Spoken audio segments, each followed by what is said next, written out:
नमस्कार, मैं हूं दिव्या और आप देख रहे हैं आंखें न्यूज 24। भाकपा माले के विधायक संदीप सौरभ ने कहा कि बिहार सरकार के द्वारा 2025 से 30 तक 1 करोड़ नौकरी और रोजगार का लक्ष्य रखा गया। सरकार की तरफ से बीपीएससी टीआरई 4 का नौकरी का दावा किया जा रहा है, लेकिन सरकार का रवैया छात्रों के प्रति ठीक नहीं है। लगातार परीक्षा के लिए और विज्ञापन के लिए छात्र सड़क पर उतर रहे हैं। अगर एक नौकरी नहीं निकलती है तो हम भी छात्रों के साथ सड़क पर उतरेंगे। टीआरई 4 की बहाली तो कायदे से विधानसभा चुनाव से पहले आने वाली थी, लेकिन सरकार जुमला पे जुमला दे रही है। अभ्यर्थी वेट कर रहे थे और टीआरई 4 की बहाली को रोक के रखा गया। सवाल अब उसमें सीट का बचा हुआ है। सदन के अंदर सरकार ने स्वीकार किया कि ठीक है, हम बहाली लाएंगे, लेकिन अब मसला सीट का है कि आपको सीट बचा बचा करके बहाली खेलना है या अभ्यर्थियों को उनका अधिकार देना है, उनको मौका देना है। जब 26,000 पद केवल कंप्यूटर साइंस के खाली हैं, सदन में एक बार नहीं 2-2 बार माननीय मंत्री ने कहा था कि कंप्यूटर साइंस के 26,000 पद खाली हैं। अब बीच में इन्होंने क्या शुरू कर दिया कि जो पहले से शिक्षक होंगे उन्हीं को कंप्यूटर के ट्रेनिंग दे करके और उनको कंप्यूटर टीचर बना देंगे। तो कंप्यूटर साइंस के जो बच्चे हैं वो कहाँ जाएंगे? और जो बाकी शिक्षकों को आप कंप्यूटर का ट्रेनिंग दे रहे हैं, वो क्या 15 दिन में कंप्यूटर की ट्रेनिंग ले लेंगे? तो बिहार के साथ, बिहार के बच्चों के साथ, बिहार के शिक्षा पद्धति के साथ खिलवाड़ करना बंद किया जाए और 1 लाख पदों पर बहाली आए और जल्द से जल्द आए। यही आंदोलन करेंगे, सड़कों पे उतरेंगे। बिल्कुल आंदोलन करेंगे, सड़क पे उतरेंगे हम लोग। जेडीयू की तरफ से डोमिसाइल को लेकर के भी लगातार संदीप सौरभ जी आप बोल रहे हैं। हम लोगों ने तो डोमिसाइल को क्लिंच करवा दिया है। सदन में 3-3 बार लगातार मंत्री जी से चर्चा हुई, आप लोगों ने भी देखा होगा। सदन में उनके पास अब कोई जवाब जब नहीं बचा तो हमने कहा कि बिहार के अंदर डोमिसाइल लागू हो।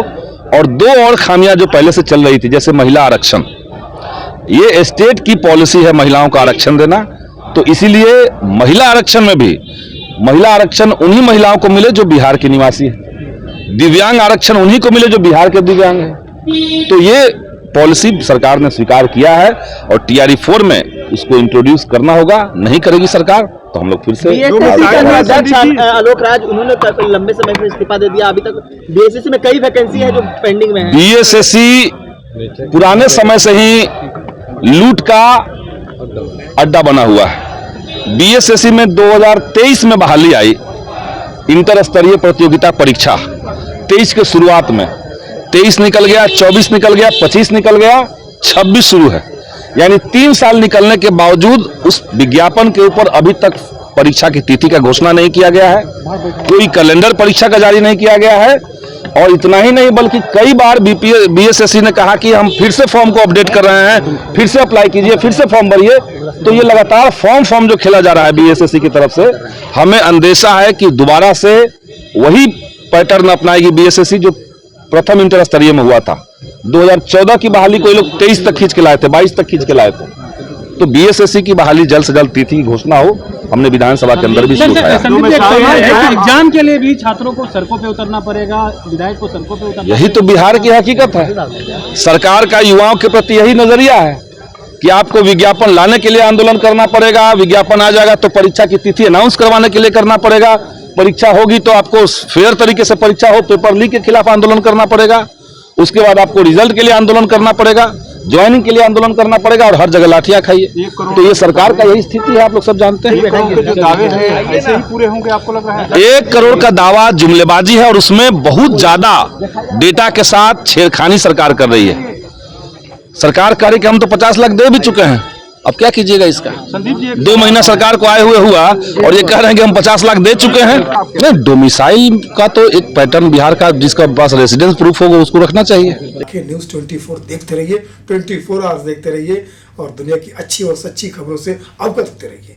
आंखें न्यूज़ 24 कभी नहीं करेगा आपको बोर। अगर आपने अभी तक हमारे चैनल को सब्सक्राइब नहीं किया है तो हमारे चैनल को जल्द से जल्द सब्सक्राइब करें, लाइक करें, शेयर करें। राजधानी पटना में कई वर्षों से शिक्षा में उत्कृष्ट योगदान दे रहा है Lohia Nagar Mount Carmel high school Kankarbagh Patna. जहां नर्सरी से कक्षा 12वीं तक की होती है पढ़ाई।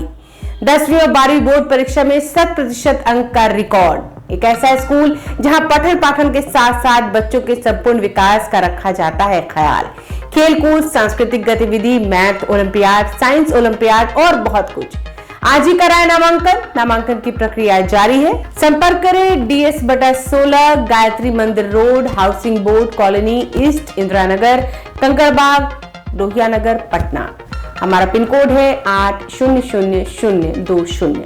पटना में कई वर्षों से शिक्षा में अहम योगदान दे रहा है Gyansthali high school Alamganj Patna city, जहां 10वीं और 12वीं की बोर्ड परीक्षाओं में 100% अंक प्राप्त कर रहे हैं बच्चे। एक ऐसा स्कूल जहां न केवल होती है पढ़ाई बल्कि साथ ही साथ होती है कल्चरल एक्टिविटी, स्पोर्ट्स एक्टिविटी से जुड़े गेम्स, मैथ ओलंपियाड से लेकर साइंस ओलंपियाड, जहां बच्चों के लिए स्कूल कैंपस अत्याधुनिक सुविधाओं से लैस, छोटे बच्चों के लिए वाहन और ट्रांसपोर्ट की विशेष सुविधा। तो देर किस बात की, आज ही कराएं अपना नामांकन Gyansthali high school Alamganj Patna city में, जहां नामांकन की प्रक्रिया जारी है। संपर्क करें पुलिस चौकी Alamganj main road near Alamganj थाना, पटना, बिहार 800007।